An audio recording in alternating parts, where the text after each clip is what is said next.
Hi, I'm Avery Davidson. And I'm Kristen Oaks-White. Thank you for joining us for This Week in Louisiana Agriculture, the only TV show bringing Louisiana farmers and consumers together each week.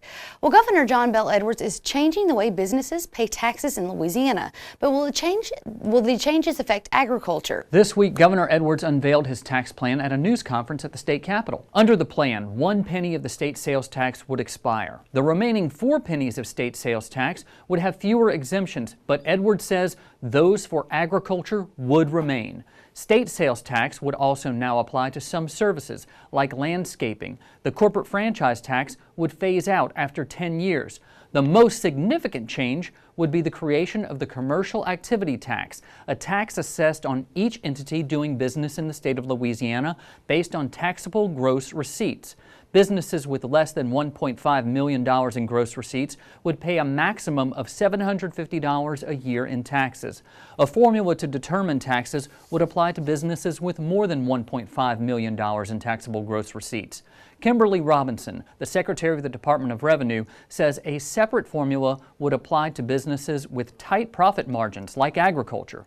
Meanwhile, the governor is clear that removing agricultural exemptions is not on the table. I can tell you at no time were the sales tax exemptions relating to agriculture in discussion in terms of eliminating those exemptions. The fertilizer company would pay tax on its income or its receipts depending upon how that company is structured.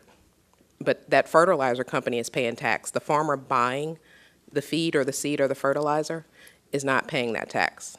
Anytime you take and reduce a tax expenditure, you're reducing spending.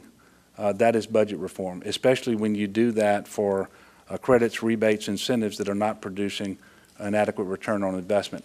I also mentioned one of the most important budget reforms that the state could undertake at this time, and that is making sure that as we go forward and REC recognizes revenue that will be incorporated into a budget, that when we are able to do so, we only incorporate 98% of the revenue, have a 2% holdback. If you just round up to $10 billion, that's $200 million that is available for perhaps a disaster that you have to respond to, or to a revenue shortfall that's unexpected in the mid-year, so that you can go there before you go to the rainy day fund. Under the best possible case scenario, you would end the year with that 2% still intact. It would count as surplus, and then the only thing you can do with it is what the law currently spells out that you can do with surplus, such as pay it towards the unfunded accrued liability of the pension system, pay it towards other state debt, and give it to the rainy day fund or for capital expenses of the state, but not recurring expenditures. Those are the sorts of things that we need to do to reassure our credit rating agencies that the state of Louisiana is going to move forward in a responsible and prudent way that would inspire confidence in the markets in Louisiana. The 2017 Louisiana legislative session begins on Monday, April 10th and runs through Thursday, June 8th. Since this is an odd-numbered year, this is what is called a fiscal-only session. However, lawmakers can each submit 5 bills not related to fiscal matters. To keep up with what's going on this session, click over to our website at twilatv.org and sign up for the Louisiana Farm Bureau's new Grassroots Government newsletter. It's a great way to keep up with what's going on in Baton Rouge. If Congress were to pass all of President Donald Trump's budget recommendations, you would see the effects at your grocery store. That's according to Louisiana Commissioner of Agriculture and Forestry, Dr. Mike Strain.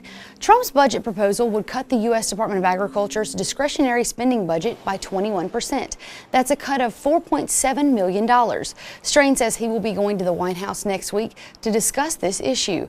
Strain is also the president of the National Association of State Departments of Agriculture.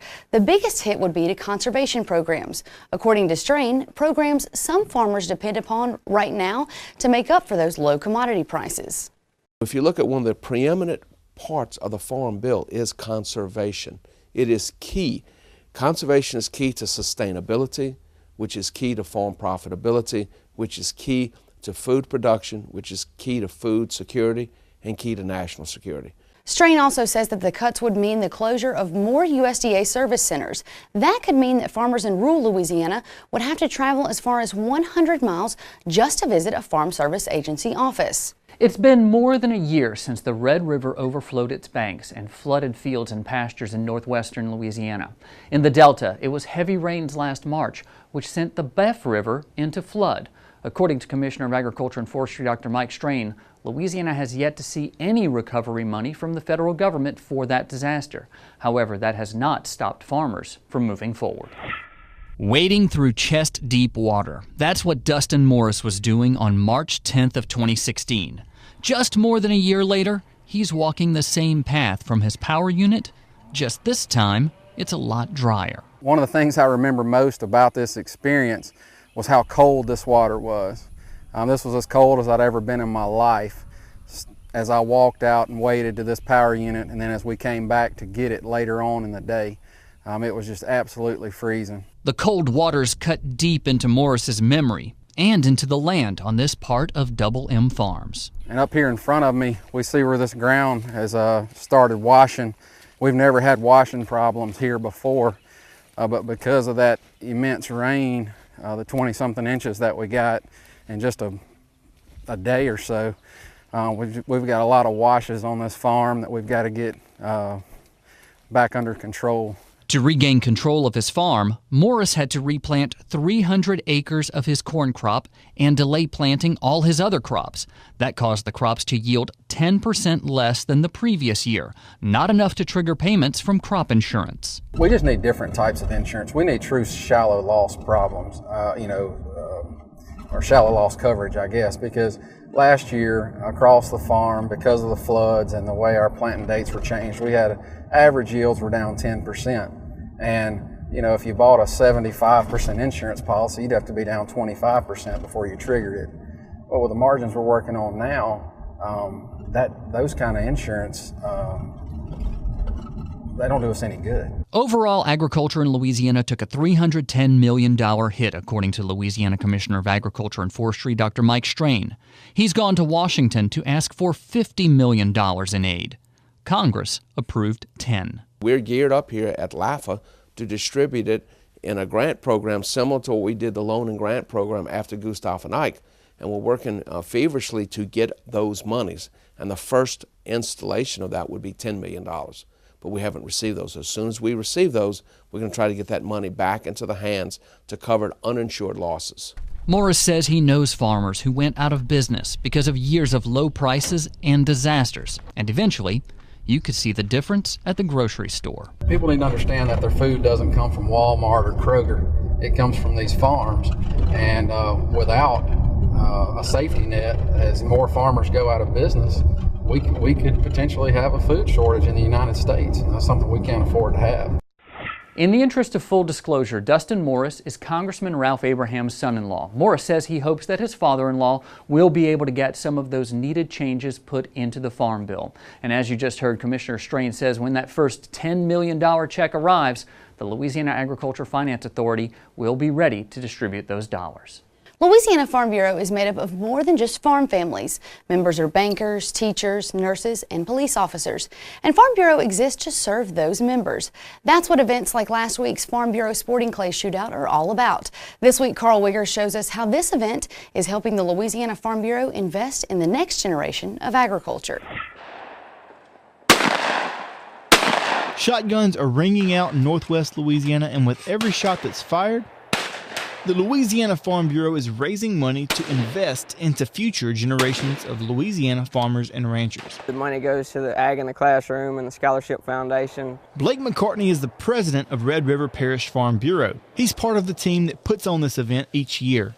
For him, it all comes down to the future of Louisiana agriculture. It's important that we have good kids going into agriculture, and we want them to be qualified to, continue to raise the food and fiber for the world. One young lady who is part of this next farming generation is LSU freshman Dina Crochet.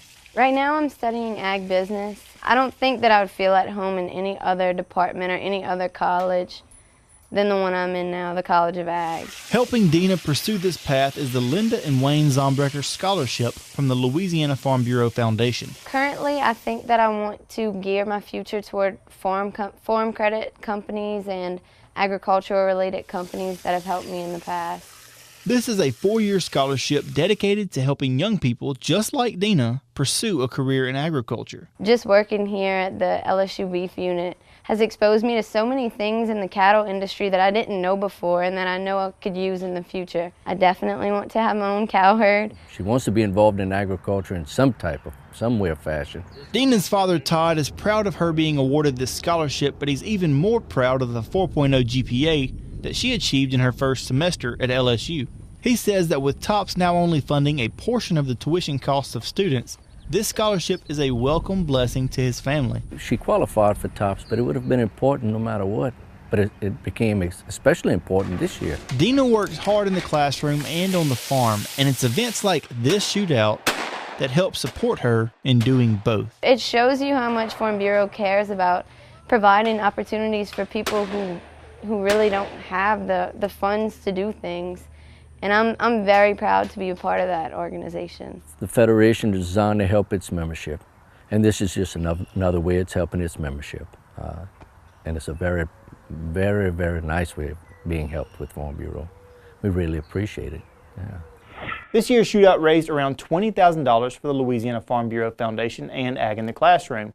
For more information about the Louisiana Farm Bureau Foundation Scholarship, head over to our website at twilatv.org. And you guys, with TOPS money, in limbo, we're not really sure what the future holds for that. And the scholarship growing from a 1-year to now a 4-year scholarship, it's really got, it's got a lot of parents excited about what their kids may have available to them. Well, what I liked about this was it really gave us a face to someone who receives it and shows what they're doing. I think that's important. Yeah, it's a really big deal, and it's an opportunity for Farm Bureau, like I said in my package, for Farm Bureau to invest in the next generation of agriculture. Well, let's invest in a little tomfoolery here, because this graphic is just perfect. If Carl, if you could just kind of come down there, and then if we could just pull that trigger, we're ending with a bang, buddy. Well, moving on, Louisiana is famous for seafood. An effort is underway to connect chefs across the state with the freshest ingredients available so that they can prepare the dishes nearly everyone craves. As Craig Gautreaux tells us, this is how you can get the freshest shrimp possible. It's called plate freezing, and it allows shrimpers to market their catch in ways consumers of seafood can benefit. The process involves freezing the catch immediately on the boat. It's really better than fresh because you can catch it, you can freeze it at its peak quality and maintain that quality for months and months at a time. Email Louisiana Sea Grant and LSU Ag Center agent was leading a meeting to introduce chefs from around the state to this frozen product along with other frozen and packaged seafood. A goal of the meeting was to establish potential business relationships between seafood providers and the chefs. Some connections were made in this meeting today because there's folks out there that have product that chefs are looking for, they didn't know how to find it. Lance Nacio is a fisherman from the Houma area and was one of the first to adopt this technology. He says his sales have increased and his customers are getting a high-quality product. We have a lot longer shelf life with the product.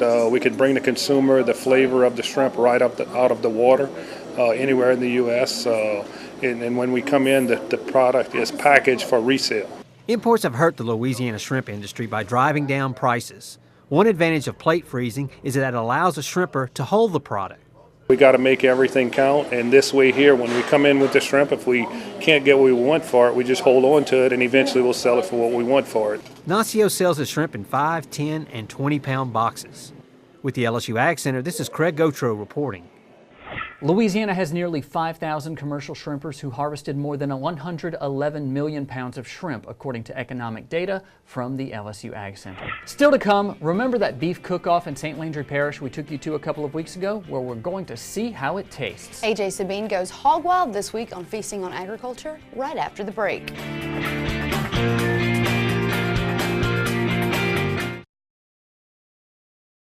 Before you sweeten your morning joe,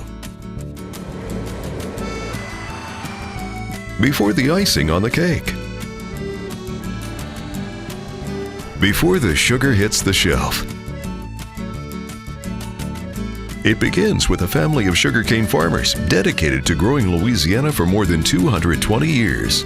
The Sugarcane Growers of Louisiana, making life sweeter, naturally. Sugarcane, sweet sugarcane. I now hope they're fighting today. I hope they are.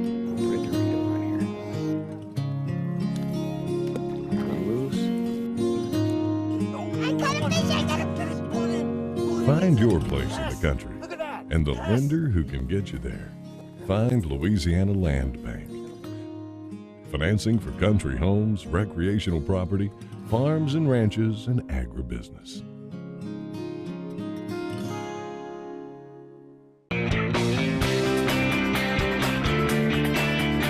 Feasting on Agriculture with A.J. Sabine is brought to you by the Louisiana Crawfish Promotion and Research Board, Louisiana Crawfish, Ask Before You Eat, by the Louisiana Rice Promotion Board, Think Rice, and by the Louisiana Beef Industry Council. Beef, it's what's for dinner. Hey there folks, I'm A.J. Sabine and welcome to another exciting and tasty edition of Feasting on Agriculture. I am here in Opelousas in early March, and that can only mean one thing, because if you listen faintly in the distance, you can hear people boogieing to the beat of beef at the annual Louisiana Beef Cook-Off. For organizer Daniel Lyons, the 32nd annual Beef Cook-Off is both a festival and a challenge for beef connoisseurs. At about 6 o'clock, 5:30 this morning, the cooks started cooking. They came yesterday afternoon and set up, some of them. Most of them came and set up. Then this morning they started cooking at about 5:30. They got the cooking on site and there's no electricity. So it's gotta be from flame. And then at 10 o'clock the band started. At 8:30 the trail ride started. And they're gonna be back about 12:30. Then at 12:30 we're gonna have Jamie Bergeron playing. And at 12 o'clock we're gonna pick up the samples. We've got 21 booths cooking 67 different dishes. St. Landry Parish Farm Bureau competes every year. We're competing in 3, ground meat, and that's chili, tongue, and roast. What is the deal with the tongue? Everyone is like, it's like the mystery ingredient. How are you getting your mind around the tongue? Yeah, it started off just like 1 or 2, and then 3 and 4. Next thing you know, it's like it's the category to compete in. It's a traditional dish down here. It's cooked down here a lot, and it's just kind of exploded over the last 2 years. Yes, that's right, folks. You heard it here first. For chefs competing in the tongue category, their dish may be hard to lick. Sorry, I just couldn't help myself. Does that tongue? Does that tongue speak to you? It licked me in the ear. The whole point of this competition is to raise awareness of the beef industry in St. Landry Parish and beyond. Moreover, it's about celebrating the bountiful flavors found in beef. Of course, after all the cooking, yours truly was asked to be a judge of the gourmet category. Let's give it up. St. Landry Parish Cattlemen's Association who put this together. Daniel Lyons, his lovely wife Genevieve, all the staff, all that you all have done. This is a wonderful, wonderful thing. I'm going to say some extra prayers because I'm not supposed to eat meat during Lent, but that's okay. I'm here. There you go. Right on.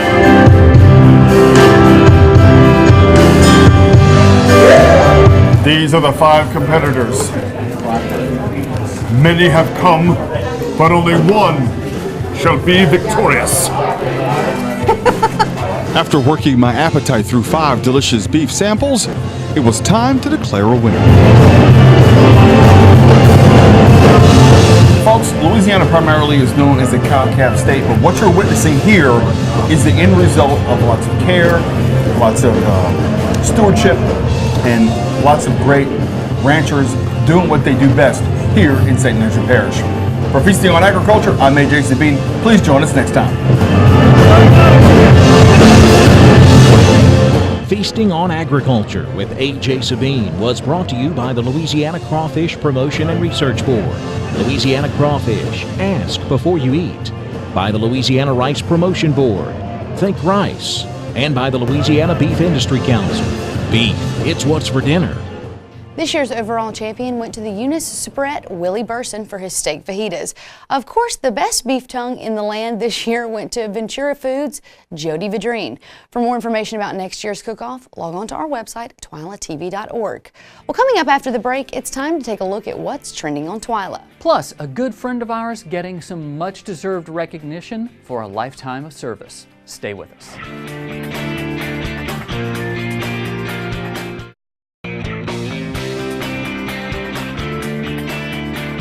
today I'd like to introduce you to a really wonderful plant. It blooms all summer long, and it's called the bush daisy or shrub daisy. This is a really great plant. It's Euryopsis is the Latin name, and it produces these beautiful golden daisy flowers from the time you purchase it in the spring until the weather turns cold in November or December. You just can't find a better workhorse producing flowers for you in the garden. Now, it's gorgeous in containers. It's great as an accent plant on sunny porches or patios, plant that loves the sun, or you can plant it in your flower beds, and it does beautifully in well-drained, well-prepared sunny beds. Now, tenderness is an issue. It's not real hardy, and so the winters here give it some problems. In South Louisiana, the shrub daisy oftentimes will survive the winter and come back and bloom for you a whole nother year. If you have it in containers, you can always bring it in on those nights that it will freeze. In North Louisiana, the cold winters will usually do it in, so don't rely on this as a perennial up north. In the southern part, it's a tender perennial, but it's a wonderful plant. For the money you invested in the spring, it gives you these gorgeous flowers. Daisies, by the way, get their name because the old name of the sun was the day's eye. And when people saw this pretty little flower with the disc in the middle and these ray-like petals coming out from around it, well, it reminded them of the sun, and so they called these flowers day's eyes. Well, of course, over time, day's eye turned into daisy, and so we call them that to this very day.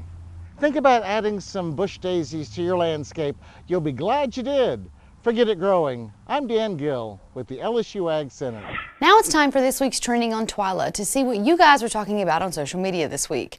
Well, last week was National Ag Week, and lots of folks took the time to recognize the contributions farmers and ranchers make to our everyday lives. President Donald Trump tweeted his support for American farmers and ranchers with a proclamation declaring March 21st as National Agriculture Day. Many ag groups and state farm bureaus use the holiday as an opportunity to educate consumers about how their food is produced.